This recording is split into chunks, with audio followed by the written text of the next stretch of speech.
an elementary school decided they wanted to show The Lion King as part of a fundraising initiative, and instead, Disney sent them a bill for $250 for an elementary school.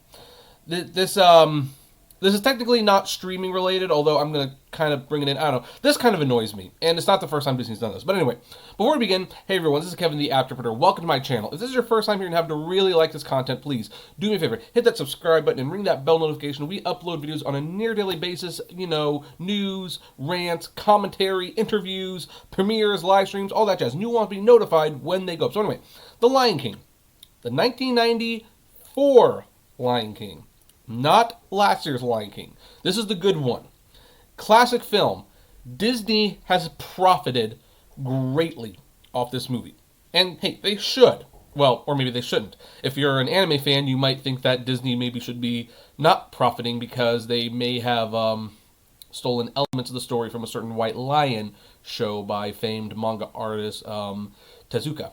But we are not here to talk about that controversy. Bottom line, Disney's The Lion King is a very good movie, regardless how it came into creation. It's one of their best ones, and they have made a lot of money because that's what you hope good movies do.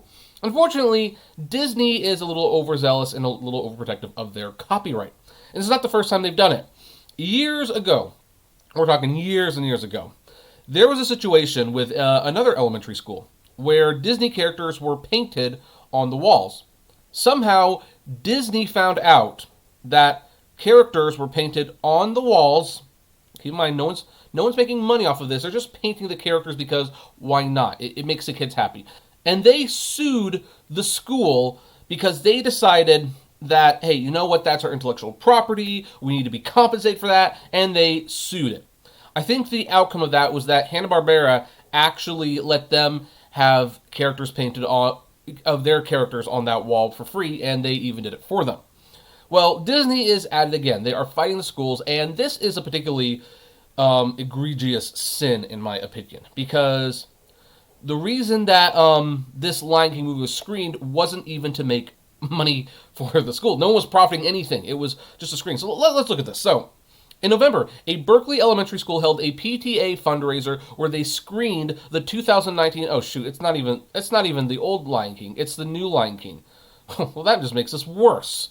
A remake of the Disney classic The Lion King, and apparently Disney took notice. Thursday, Emerson Elementary received a letter from Disney's licensing agent, Movie Licensing USA, ordering the school to pay $250 for screening the film without a license.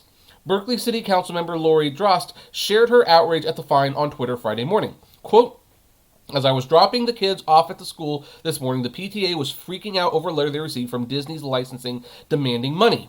Mind you, they wanted pretty much what they had raised that evening, $250, for Disney, for a movie to raise money for kids. The event, a Parents' Night Out fundraiser presented by the PTA's Dad's Club, was advertised on Eventbrite with a suggested donation price of $15. So, a single-use permit for a school to show a movie costs $250, and an annual license is $536, a copyright licensing manager told Berkeley Side. The event made $800, so if we have to fork over a third of it to Disney, so be it. You know, lesson learned, PTA President David. No, here's the thing. While a license is legally required to show a copyrighted movie in such a way, a studio can choose whether or not to charge for it. That's the key issue here. Disney could be the good guys. They could say, hey, you know what? This was for charity. This was for school fundraising. We've made our money on that. This Lion King remake made well over $1 billion. And it's not even good, by the way. You're lucky to have made that much money.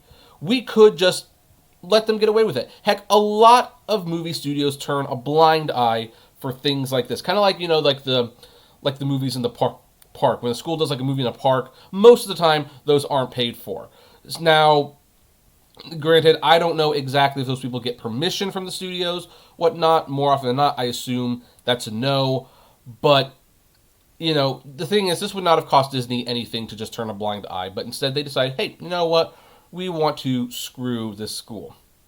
K-Pix reported that Emerson's PTA plans to pay the fee and hopes to recoup the loss via donations. So hopefully there's a way that we can, I will definitely give them like a few dollars if I have to, because this is ridiculous. This is absolutely ridiculous. So look, obviously we have to play devil's advocate here a little bit. They didn't get a license to do this. They didn't. And so Disney is legally within their right to ask for it. It's just the principle of the matter. They aren't profiting from this. Well, not in this simple way. I mean, okay, they're profiting, but in the sense that they're raising money for the school. They're raising money for the school for supplies, for chairs, for desks, and Disney Disney makes so much money. That $250 is nothing to them. It's nothing. Heck, it's barely even worth the ice cream that they sell.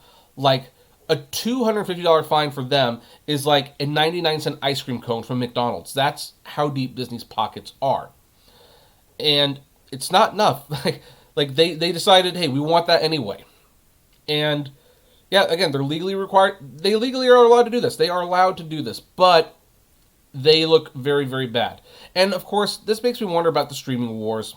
This is one of the reasons I view Disney Plus with a little bit of suspicion, because yeah, they are the ones who want to, like, they are by far the ones who are most for no more password sharing. Like, they want to start tracking how many devices you put Disney Plus on, so that, hey, they can, like, fine you if you're sharing your password.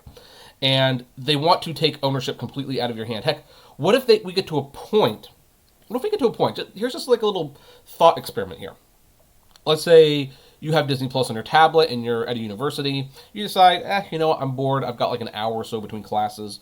And so you tap into the university's Wi-Fi or something, or Starbucks or something. Is Disney now allowed to track that and say, hey, that's not your IP address. That's another IP address. So you're sharing your account, or you're having a public screening. We want you to spend $250 because you play this in public, supposedly. So this is... Look, I understand why we have to have copyright, clearly. You need to protect your rights. You need to collect your value. You need to protect your assets. Disney could not let this elementary school have $250. $250. Just like they couldn't allow the Disney characters to be painted on a preschool's wall because that's infringing on their rights. Like, it's not hurting anyone. Heck, if anything, you probably want those characters on the walls of a preschool, because little kids are going to look at those characters and they will recognize them on Disney Plus or at the video store or something, or at the theme parks, and they will want to meet them. That was extremely backwards thinking, but I don't know what. This is like the ugly side of Disney. This is truly the ugly side of Disney. This is almost as bad as Disney's horrid excuse that, oh, we're raising the prices of Disneyland because we want to thin out the crowds. No, you don't. You're raising the price of Disneyland tickets and the annual passes because you want to make more money. You want to thin down the crowds? You simply say, hey, we're limiting this many annual passes a year, and this is how many people can go in the parks. That's simple. But nope, they want to make as much money as possible. And of course, once the crowds actually thin out, then they, start having buy a ticket, bring a friend for free, or $100, something like that. So yeah, this is Disney being scummy. I don't know how much this is streaming or app related or anything. It just pissed me off though. So that's where we're going to leave this one. What do all of you folks think about this? Like, would you actually fight this? Like, would you fight this, or would you just say, okay, we're going to give the money over? I'm going to keep an eye out in the description below, because if they start a GoFundMe or something like that, I'm going to link to it, because I think the school should keep their money. I think they should get a lot more than this too. In fact, I think Disney owes them an apology. But whatever, I'd like to know. Comment below, like, favorite, share, subscribe, and as always, flame responsibly. Have a good one.